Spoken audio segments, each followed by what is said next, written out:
Traffic police का एक सिपाही उसका पीछा करने लगता है। कुछ दूर जाने के बाद ऑटो एक सुनसान रोड पर मुड़ जाता है। ट्रैफिक पुलिस का सिपाही उसका पीछा नहीं छोड़ता और एक वीराने में ऑटो ड्राइवर ट्रैफिक पुलिस से तंग होकर अपना ऑटो रोक लेता है। अरे यार, मैं तो ऐसे ही परेशान हूँ, तुम मेरा पीछा क्यों कर रहे हो? तुमने ट्रैफिक रूल को तोड़ा है, चलो फाइन भरो। एक तो सुबह से मुझे कोई सवारी नहीं मिली और ऊपर से तुम मेरा दिमाग खराब कर रहे हो। मैं तो ये सोच रहा हूँ कि अपने ऑटो में तेल कैसे डलवाऊं। अभी तुम्हारे ऑटो को थाने लेकर चलता हूँ, उसके बाद तुम्हारे पास पैसे भी हो जाएंगे। चलो थाने। देखो भाई, मैं कहता हूँ कि आप चुपचाप चले जाओ। मेरे ऑटो में तो तेल भी नहीं है, मैं थाने कैसे जाऊंगा? अच्छा तो ये बात है, चल जितना तेल है उतना ही दूर ले चल। पेट्रोल पंप पर मैं तेरी गाड़ी में तेल डलवा दूंगा। यार क्यों मूड खराब कर रहे हो मेरा? और इतना कहते ही ऑटो ड्राइवर का चेहरा बदलने लगता है। उसकी आंखें लाल होने लगती हैं, उसके दांत बाहर आने लगते हैं जिसमें खून लगा रहता है और ऑटो वाला ट्रैफिक पुलिस की गर्दन को पकड़ लेता है। ट्रैफिक पुलिस अपने आप को छुड़ाने का प्रयत्न करता है, लेकिन ऑटो वाला उसे मार देता है और मारकर उसकी लाश को ऑटो में रखकर कुछ दूर ले जाकर झाड़ियों में फेंक देता है। ट्रैफिक पुलिस वाले को ना देखकर शहर की पुलिस परेशान हो जाती है। ट्रैफिक पुलिस वाले के गायब होने की सूचना पूरे मुंबई शहर में फैल जाती है। ऑटो वाला इस खबर को पढ़कर मन ही मन बहुत खुश होता है। रात के अंधेरे में ऑटो ड्राइवर अपने ऑटो को लेकर फर्राटे भरते हुए सड़क पर जा रहा है। अचानक उसे एक यात्री हाथ देता है।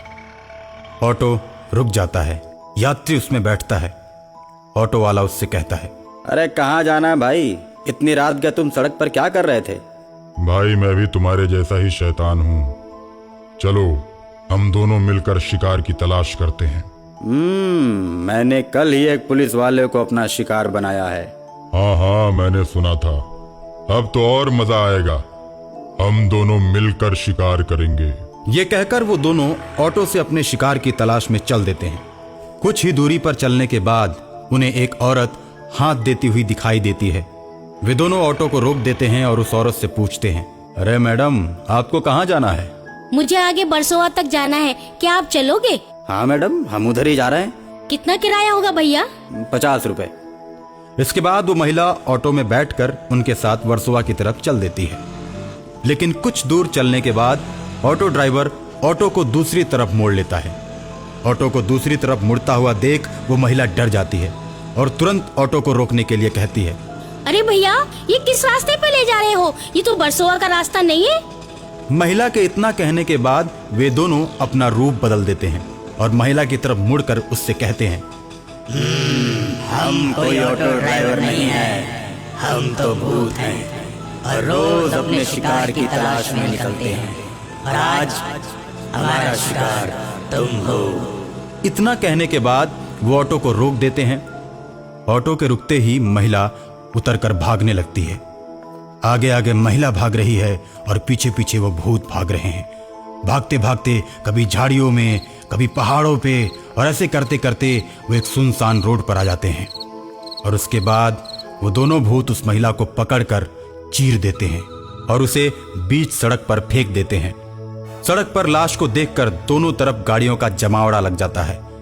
गाड़ियों के ड्राइवर शोरगुल करने लगते हैं और ऑटो वाले शैतान भी उसी वक्त लाश के सामने आकर खड़े हो जाते हैं। और इसी बीच तहकीकात के लिए पुलिस भी वहां पर पहुंच जाती है। लाश को उठाकर गाड़ी में रखती है और पोस्टमार्टम के लिए हॉस्पिटल की तरफ चल देती है। उसके बाद गाड़ियों की आवाजाही फिर से शुरू हो जाती है। इसी तरह दोनों शैतान शहर में बहुत से आदमियों को अपना शिकार बनाते हैं और खूब मौज करते हैं। और एक दिन एक तांत्रिक उन दोनों के ऑटो पर बैठता है। तांत्रिक को देखकर दोनों शैतान बहुत खुश होते हैं। कहाँ जाना है बाबा जी? हमको वर्सोवा जाना है। तांत्रिक बाबा, हमारा ऑटो तो आदमी को सीधे ऊपर ले जाता है, तुम कुछ ही देर में ऊपर चले जाओगे सदा सदा के लिए। तुम्हारी आत्मा तुम्हारे शरीर से मुक्त हो जाएगी। हम लोग इंसानों की आत्माओं को उनके शरीर से मुक्त करने के लिए इस शहर में विचरण कर रहे हैं। हमने भी बहुत से शैतानों को अपने बस में कर रखा है, मुझे तुम लोगों के बारे में पता चल गया था, इसीलिए सोचा मैंने कि तुम दोनों को मैं अपना गुलाम बनाऊंगा। ओए तांत्रिक बाबा, ये भूल कर भी करने की कोशिश मत करना। हम दोनों आजाद घूमने वाले शैतान हैं, खुले रोड पर इंसानों की भीड़ में घूमते हैं। हमें आज तक कोई भी पकड़ नहीं पाया। जब तुम जान गए हो तो तुमको मरना ही पड़ेगा बाबा जी। एक शैतान बाबा की गर्दन को पकड़ लेता है और दूसरा शैतान ऑटो को चलाता रहता है। बाबा की आंखें बाहर को निकल आती हैं और मुंह खुला का खुला ही रह जाता है।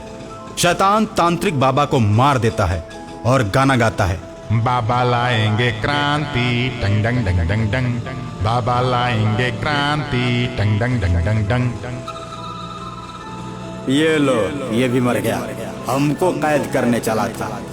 तांत्रिक को ऑटो में लेकर दोनों चलते चले जा रहे हैं। जब कुछ दूर तक गाड़ियों का आवागमन दिखाई नहीं देता है तो बीच रोड पर तांत्रिक की लाश को फेंककर वे दोनों निकल पड़ते हैं। मुंबई में फिर से कोहराम मच जाता है कि सड़क पर काफी घटनाएं होने लगी हैं। इसको देखते हुए सरकार शहर में सड़कों पर रात 10 बजे के बाद आवागमन बंद करके कर्फ्यू लगा देती है। सभी सड़कों पर सन्नाटा पसर जाता है, लेकिन ऑटो वाले शैतान नहीं मानते। उनका ऑटो चलता रहता है। एक शैतान ऑटो को चलाता है तो दूसरा उसमें बीमार होने का बहाना करके बैठा रहता है। पुलिस की 100 नंबर की गाड़ी उस ऑटो को रोकती है। ऑटो वाले, गाड़ी रोक, तुझे पता नहीं कर्फ्यू लगा हुआ है और 10 बजे के बाद सड़क पर निकलना मना है। चल ऑटो लेकर चल थाने में। मुझे मालूम है साहब, लेकिन मेरे भाई की तबीयत बहुत ज्यादा खराब है, इसको लेकर मैं हॉस्पिटल जा रहा हूँ। सड़क पर शिकार नहीं मिला तो दोनों शैतान हॉस्पिटल चले जाते हैं। हॉस्पिटल में दोनों नर्स का रूप धारण करके बहुत से मरीजों को मार देते हैं और उसके बाद डॉक्टर के कैबिन में पहुंचते हैं।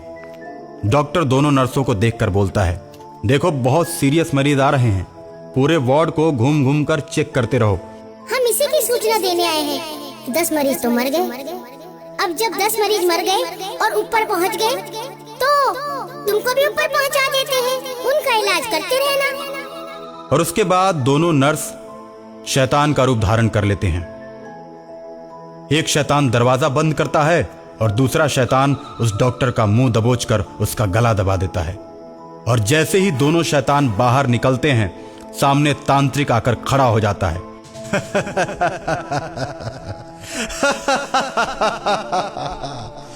तुम्हें क्या लगा कि मैं मर गया? ना, मैं तो तुम लोगों का खेल देख रहा था। इतना कहकर तांत्रिक अपने त्रिशूल से दोनों को मार देता है। दोनों के मरते ही वो ऑटो भी गायब हो जाता है।